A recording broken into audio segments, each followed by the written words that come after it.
When a real estate market collapses, the damage is not limited to balance sheets or bank accounts. It penetrates homes, hearts, and minds. Financial instability is a leading predictor of mental health decline, and the fallout from a housing crash will manifest in a multitude of psychological and social ways. This episode will explore how the loss of financial footing leads to emotional breakdown, social deterioration, and long-term consequences for the well-being of individuals, families, and communities, especially within the middle class. For middle-class homeowners, the initial signs of a housing collapse, declining home values, mounting mortgage payments, and uncertainty, trigger a profound sense of anxiety. This isn't just worry about money, it's existential dread about the future. When one's home is tied to personal identity, security, and success, its devaluation feels like a direct assault on self-worth. Research consistently shows a strong link between financial stress and mental health disorders. Individuals facing mortgage stress are at heightened risk of experiencing generalized anxiety disorder, major depressive episodes, panic attacks, insomnia, and sleep disturbances. As financial strain worsens, the capacity for emotional regulation diminishes. What starts as manageable concern can spiral into clinical depression, especially when combined with the stresses of job loss, family obligations, and social stigma. The middle class, often characterized by stoic self-reliance, may delay seeking help. Mental health stigma, particularly around financial failure, leads many to suffer in silence, compounding the severity and duration of their distress. Homes are not just physical shelters, they are emotional sanctuaries where families build routines, memories, and relationships. When the threat of losing a home enters the equation, it places families under extreme psychological pressure. Marital conflict is one of the most common consequences. Financial strain frequently leads to arguments about spending, saving, blame, and future plans. According to the American Psychological Association, financial issues are among the top causes of divorce. Under the stress of a housing crisis, couples may experience emotional withdrawal, increased conflict and resentment, disruption in parenting dynamics, escalation of domestic violence in extreme cases. Children, too, are profoundly affected. Housing insecurity has been linked to developmental delays, poor academic performance, behavioral issues, and increased rates of depression and anxiety in children and adolescents. The stress that radiates through the household can be subtle but deeply damaging. Young people internalize the fear and instability they observe, often without the vocabulary to express it. Middle-class culture often celebrates independence, achievement, and upward mobility. The public perception of success is tightly bound to financial and material milestones, among them home ownership. As a result, losing a home or falling into arrears carries an immense social stigma. Shame becomes a toxic burden. Individuals who feel they've failed economically may withdraw from social networks. They avoid friends, family gatherings, and community events. They lie to cover up financial issues, hide foreclosure notices, or pretend to maintain a lifestyle they can no longer afford. This isolation feeds the cycle of despair. Without community support or emotional outlets, mental health worsens. Social withdrawal can lead to feelings of loneliness, helplessness, and suicidal ideation. Moreover, in many middle-class environments, vulnerability is taboo. People are more likely to fake well-being than to admit distress. This performative stability hides the scale of the problem and delays critical interventions. Another hidden toll is the way a real estate crash shifts emotional and financial responsibilities across generations. Parents who had hoped to leave their homes as inheritance may find themselves in debt, needing help from their adult children. Conversely, young adults may be forced to return home, delaying their own life plans due to economic insecurity. This reshuffling of expectations creates tension. Parents may feel guilt or embarrassment. Adult children may feel resentment or helplessness. Grandchildren may grow up in multi-generational households where financial tension creates emotional volatility. The emotional bandwidth of middle-class families becomes consumed by survival. Long-term goals, education, entrepreneurship, travel, self-care are abandoned or indefinitely postponed. Dreams are shelved and with them hope. When housing crises unfold en masse, the consequences are felt at the community level. Neighborhoods become destabilized. Vacant homes, reduced property taxes, and declining school budgets lead to deteriorating infrastructure. Services are cut, small businesses close, crime rates often rise. This contributes to a collective form of trauma. The community itself becomes a source of stress rather than support. The feeling of belonging that once came with living in a safe, thriving area begins to evaporate. The social fabric frays. Moreover, the mental health services needed to respond to these collective stressors are often the first to be defunded during economic downturns. As need rises, availability shrinks, waiting lists grow, people in crisis are left untreated and the consequences ripple outward: substance abuse, homelessness, mental breakdowns, and even suicide. A real estate crash is far more than a market correction, it is a public mental health emergency. The middle class, despite its historical image of stability and comfort, is particularly vulnerable. The psychosocial consequences of financial instability radiate through every layer of life: self-image, relationships, family cohesion, community strength, and long-term mental well-being.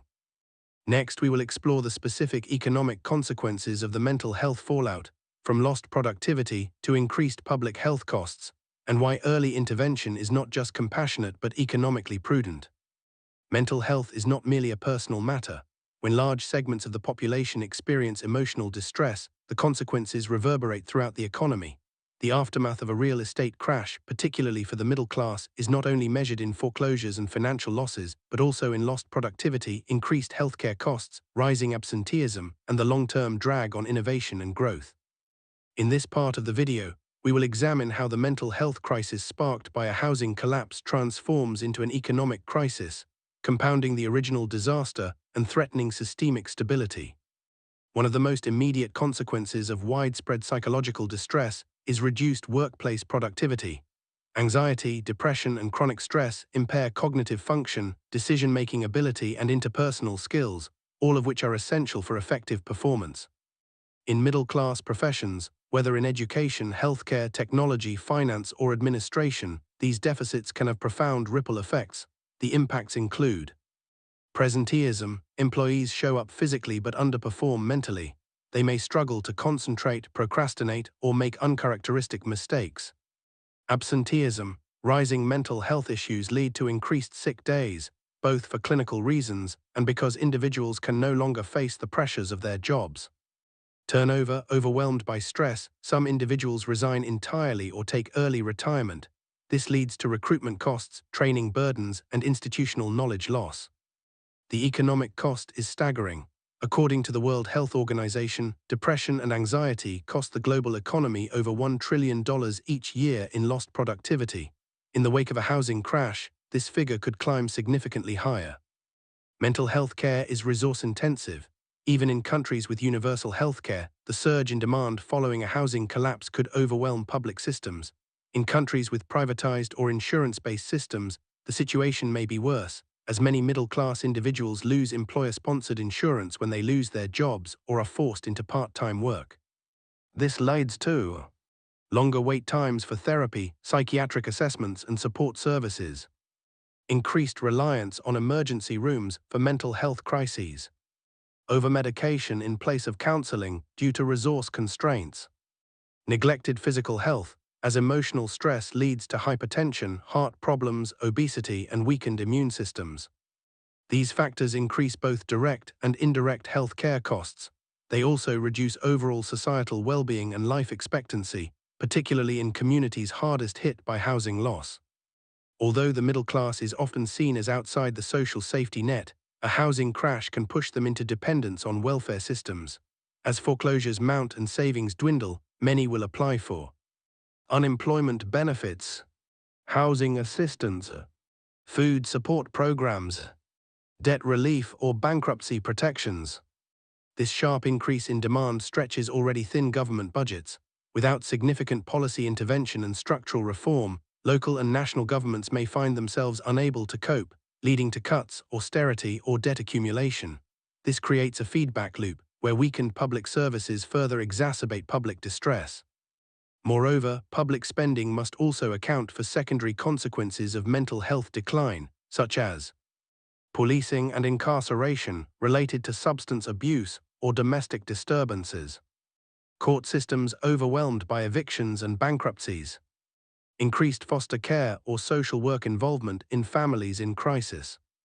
These are not abstract numbers, they represent real, measurable burdens on every aspect of civil society. Middle-class families are not just employees, they are also consumers and small business owners.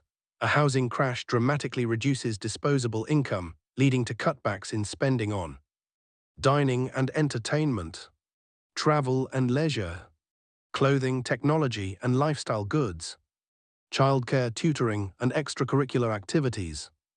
This has a chilling effect on local economies, especially in suburban or exurban areas where small businesses rely on the discretionary spending of nearby homeowners. Furthermore, small businesses run by middle-class entrepreneurs may collapse under the weight of loan repayments, shrinking demand, and rising rents or debt obligations. These closures further reduce employment opportunities and services in already struggling areas, deepening the local recession. Mental health issues experienced during financial crises can have long-term consequences for individuals' professional trajectories. Lost years due to emotional collapse, skill atrophy, or burnout reduce long-term earning potential.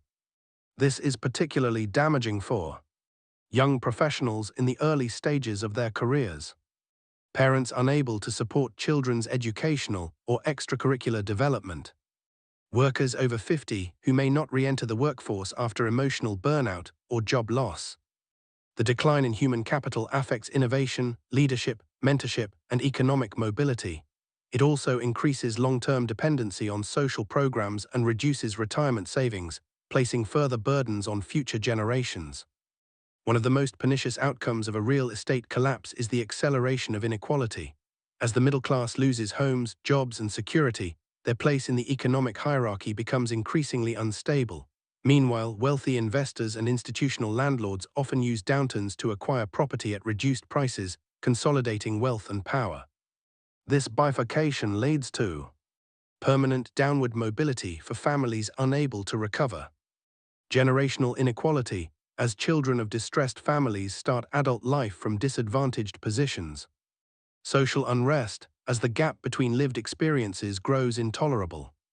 These structural imbalances distort labor markets, electoral politics, education systems, and even democratic legitimacy. A weaker middle class means a less resilient economy, less social cohesion, and less innovation. The economic costs of a mental health collapse following a real estate crash are not secondary, they are central. While the media may focus on falling stock indices or declining GDP, the real loss is in human potential. The minds we exhaust, the families we fracture, the communities we break, and the futures we forfeit. To understand this is to realize that early intervention is not charity, it is strategy. Investing in mental health care, housing stability, and social cohesion is not a drain on the economy, it is the only way to preserve it. In the next episode, we will explore proactive strategies and interventions, from policy to technology to community solutions, that can help prevent or mitigate the mental health disaster that looms on the horizon.